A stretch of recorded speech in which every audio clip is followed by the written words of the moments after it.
కేవలం 10 నిమిషాల్లోనే ఇన్స్టెంట్‌గా మిల్ మేకర్‌తో న్యూట్రిషన్ బ్రేక్‌ఫాస్ట్ అయితే ప్రిపేర్ చేసుకుందాం. టేస్ట్ అయితే చాలా బాగుంటుంది. తప్పకుండా ఒకసారి ట్రై చేయండి.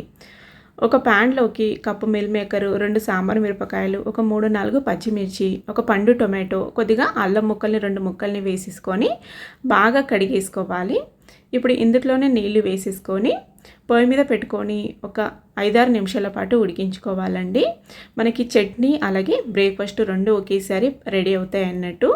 ఈ విధంగా ఒక 5 నిమిషాలు ఉడికించుకున్న తర్వాత కొద్దిసేపు చల్లారబెట్టుకోవాలి. కొద్దిగా చల్లన్న తర్వాత టొమాటో పైన ఉన్న పీల్ని సపరేట్ చేసేసి ఇప్పుడు చట్నీ కోసం అనేసి టొమాటోని మన కారంకి సరిపడా పచ్చిమిర్చిని, ఒక అల్లం ముక్కని కూడా తీసేసుకొని పక్కన పెట్టుకోవాలి.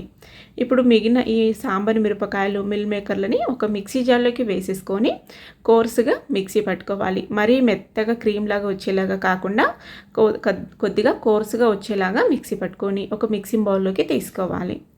ఇప్పుడు అందులోకి సూజీ రవ్వ అంటారు కదండి, బొంబాయి రవ్వ, సూజీ రవ్వ అంటారు కదా, 2 కప్పులు వేసుకోవాలి. 1 కప్పు జొన్నపిండి వేసుకోవాలి. ఈ జొన్నపిండి ప్లేస్లో మీరు కావాలంటే బియ్యం పిండి అన్న వాడొచ్చు. 1 కప్పు పెరుగు అలాగే 1 కప్పు నీళ్లు వేసేసుకొని మొత్తం మిక్స్ అయ్యేలాగా బాగా మిక్స్ చేసుకోవాలి. మనకి పిండి కానీ రవ్వ కానీ మనకి ఉండలు కట్టకుండా మొత్తం ఈవెన్గా మిక్స్ అయ్యేలాగా బాగా మిక్స్ చేసుకొని ఉల్లిపాయ ముక్కలు, క్యారెట్ తురుము, జీలకర్ర, రుచికి సరిపడా ఉప్పు, పించ్ ఆఫ్ వంట సోడా వేసేసుకొని బాగా మిక్స్ చేసుకున్నామంటే మనకి రెడీ అయిపోతుందండి. ఇందులోనే కావాలంటే రెడ్ చిల్లీ పౌడర్ కూడా వేసుకోవచ్చు. నేను కాస్త వేసుకుంటున్నాను, కొంచెం ఒక పావు టీ స్పూన్ అంతా. మొత్తం ఒకసారి బాగా మిక్స్ చేసుకున్నామంటే బ్యాటర్ అయితే రెడీ అవుతుంది.